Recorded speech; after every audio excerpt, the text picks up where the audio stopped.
I recently discovered that my boyfriend's dad drives Lyft on the side to pick up some extra cash. The problem with this is that I use Lyft. My boyfriend and I have been dating for 4 years. I consider myself to be close to parts of his family, just not his dad. He's really nice seeming. We just haven't had many chances to interact. If I were to call Lyft and his dad was the driver, would I have to sit in the front and try to make small talk with him? Or would it be okay for me to sit quietly in the back like I normally would? Whoa. Oh, boy. Wow, this is fraught. Until I read this question, the idea of calling a Lyft and having it be someone I knew driving had never occurred to me. Yeah, because the question of where to sit, and I feel like you do have the built-in excuse right now of social distancing. So it's like, I got to sit catty corner. Oh, that's good. Yeah. I mean, it's not just good. It's the truth. If you're doing anything other than catty corner, then you're part of the problem.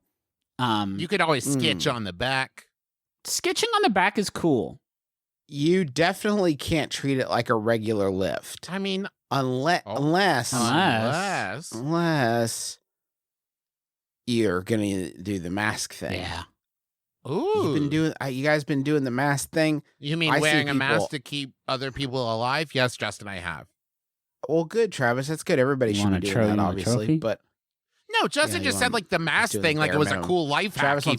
Travis cleans up after his dog and doesn't spread a pandemic, and he's like, you know what? I do want a parade. I want a parade and a trophy that says Travis McElroy, bare minimum.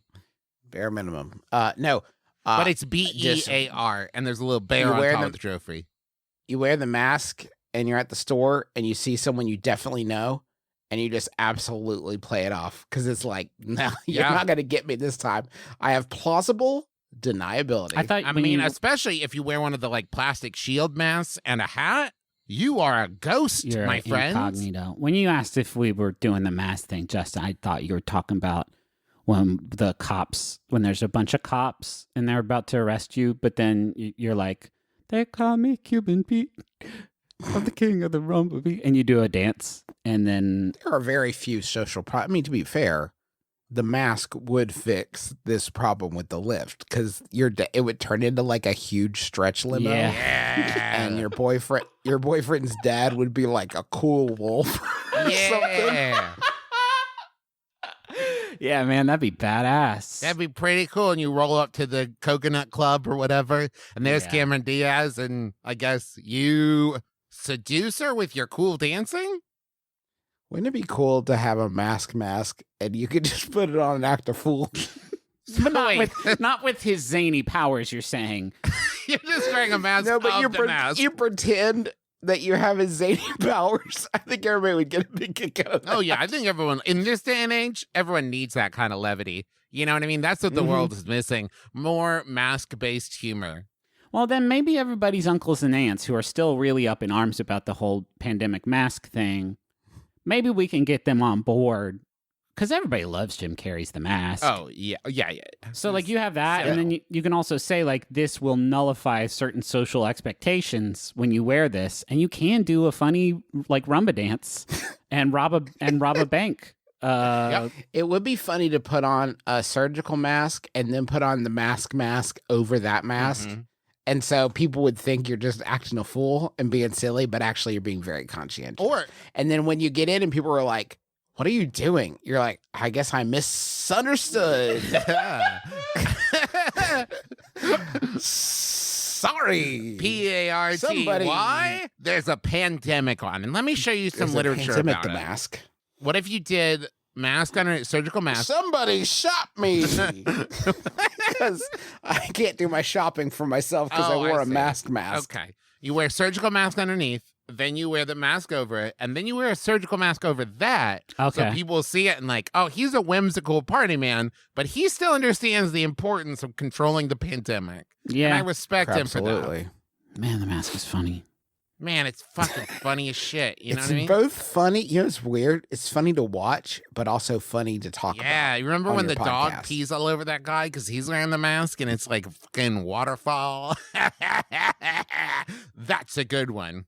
And when he eats the bomb and it explodes in his tummy, he goes, that's a spicy meatball. Travis, remember that? Travis, do 8 more mask jokes to get us to around 10.